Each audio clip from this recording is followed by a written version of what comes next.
инвестиционными площадками. Что, конечно, огромное спасибо вам, Сергей Николаевич, всем нашим коллегам.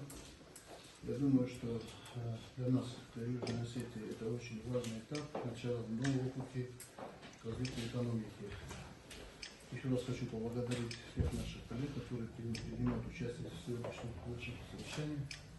И я думаю, что мы сейчас обсудим те вопросы, которые очень социально значимые, и поговорим о инвестиционных проектах, которые мы планируем в Южной Осетии продолжать эту программу и двигать.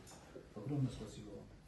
Что откликнулись для обсуждения вопросов, связанных о взаимодействии и сотрудничестве с Республикой Южная Осетия. Я бы хотел,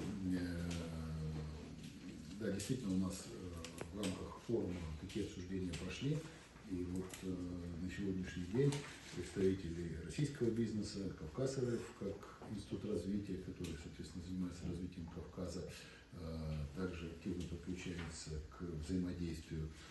Надо сказать, что представители бизнеса действительно тут провели там небольшое время, наверное, успели ознакомиться с тем, что реализуется на территории Южной Осетии.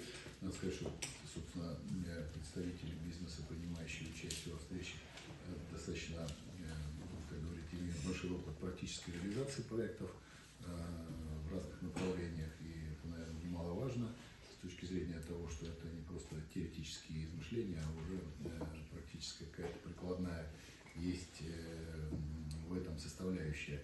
Значит, у нас есть на сегодняшний день решения, принятые президентом России по обращению президента Южной Осетии по льготному кредитованию. Значит, это льготное кредитование с 2026 года предполагает